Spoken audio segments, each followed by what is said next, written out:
Bonjour, bienvenue dans cette troisième vidéo de la séquence 1 de ce module Initiation à Microsoft Excel et qui concernera la saisie simple de données. Dans la vidéo précédente, nous avons parlé de l'environnement de travail et dans cette vidéo, nous allons voir que les données qu'on va saisir dans une cellule sont soit de type textuel, soit de type numérique. Nous allons voir comment saisir des données dans une cellule. Nous allons parler également de l'adresse d'une cellule et comment la manipuler. Et on va voir aussi comment modifier la largeur de colonne.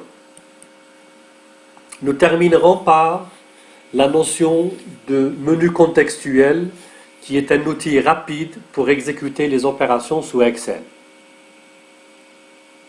Alors, les données que je vais mettre dans une cellule sont de trois types.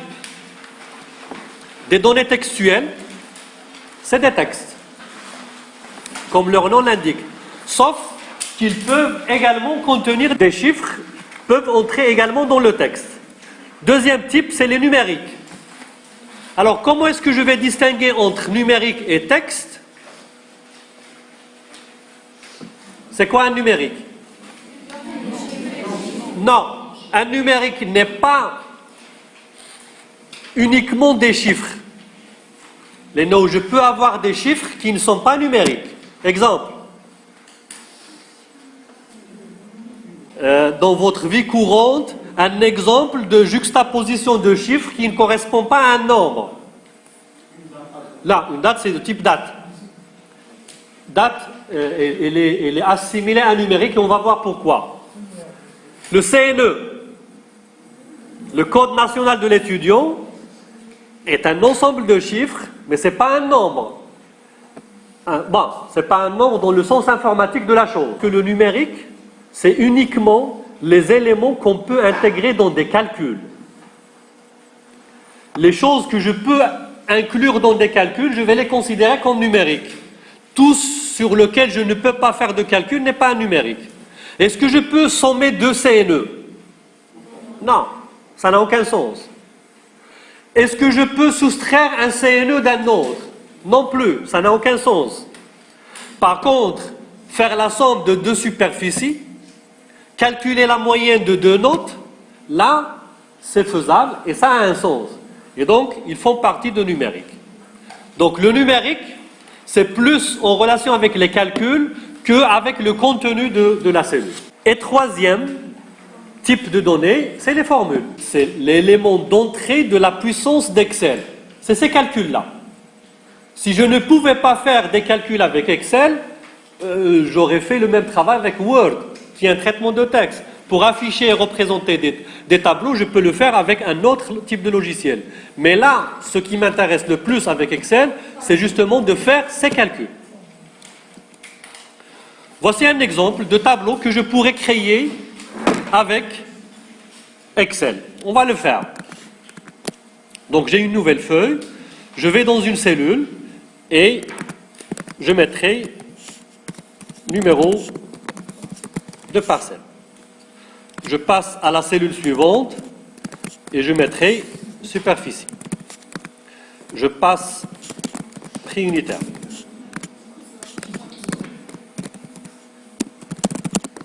Type de sol et le coût total. Avant d'aller plus loin, comment est-ce qu'il reconnaît que dans cette case-là, il a superficie et non pas ailleurs? C'est comme une sorte de puzzle, c'est comme une sorte d'adressage. Comment est-ce qu'il va savoir par après que là, dans cette case-là particulière et non pas ailleurs, il y a la valeur superficie? D4. Ça veut dire quoi? Ça veut dire que chaque cellule possède un identifiant. Chaque cellule possède quelque chose qui va le distinguer des autres. C'est ce qu'on appelle son adresse. Chaque cellule a une adresse. Comment est constituée l'adresse d'une cellule? C'est le nom de la colonne et le numéro de la ligne dans lequel se trouverait, à l'intersection desquels se trouverait la cellule. Donc, à ce niveau-là, je lui demande que dans la cellule qui se trouve dans la colonne D, ligne 4, ça veut dire qu'il y a l'adresse D4, je mettrai la valeur superficie. E4, c'est triunitaire et ainsi de suite. L'adresse d'une cellule est très importante parce que par après, on va manipuler les cellules plutôt par leur adresse que par autre chose. Et on va voir comment. Alors, des fois,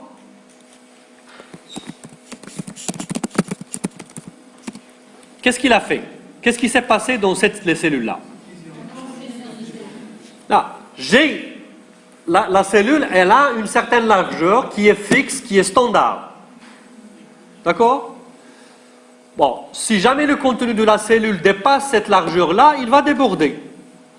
Il va déborder. Pourquoi il déborde? Parce que la cellule qui est à côté est vide.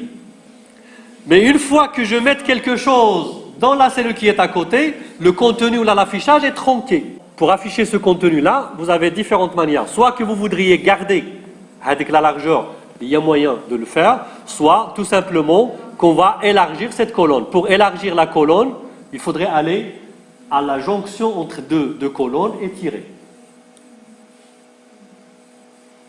Vous lui donnez la largeur qui vous convient.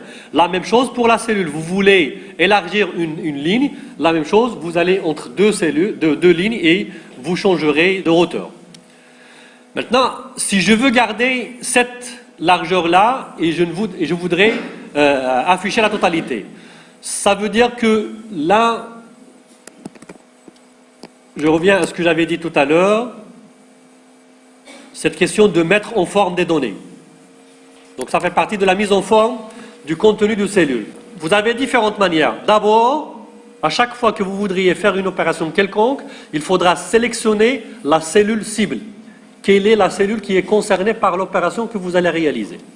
Dans ce cas-ci, c'est la cellule C4 qui est concernée par ce que je vais réaliser. Vous avez ici un certain nombre d'éléments de mise en forme.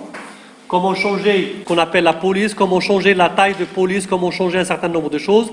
Mais je vais aller à d'autres éléments de format. Et pour cela, on utilisera... C'est quoi ça? Qu'est-ce que je viens de faire?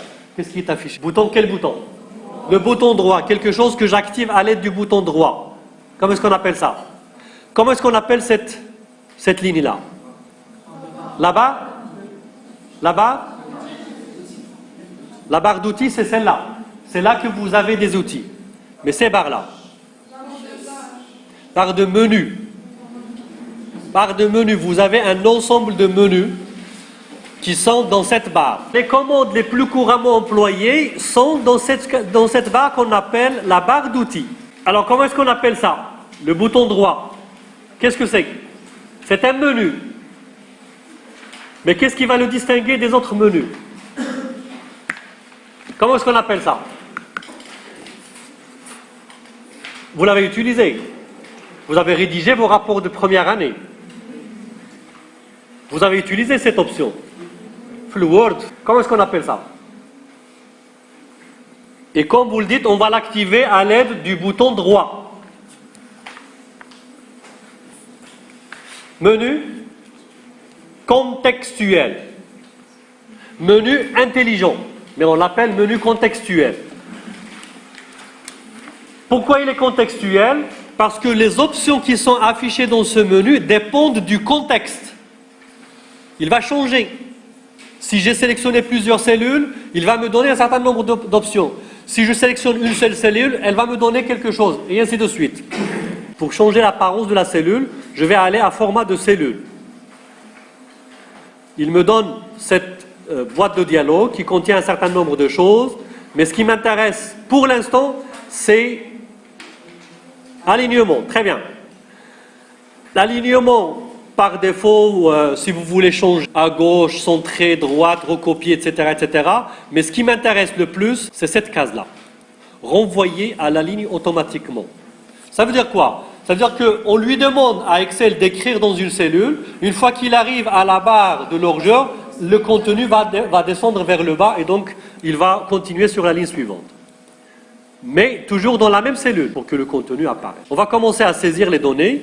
Numéro de parcelle, Je peux lui donner 1, 2, 3, 4, 5, par exemple.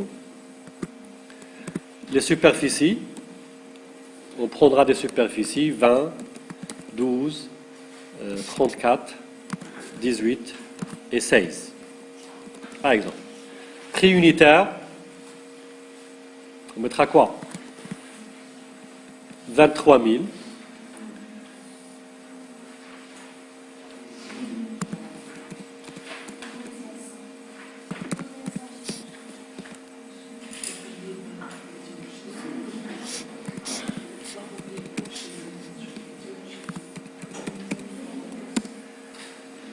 Type de sol, on va mettre argile.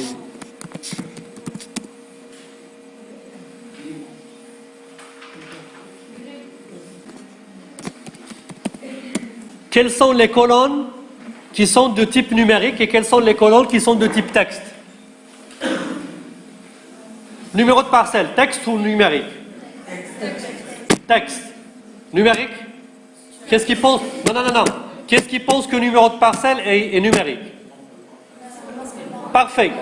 Du moment que ça n'a aucun sens de l'intégrer dans des calculs, donc c'est un texte. Même s'il est constitué uniquement que de chiffres. Superficie, numérique. Prix unitaire, numérique. Type de sol, texte.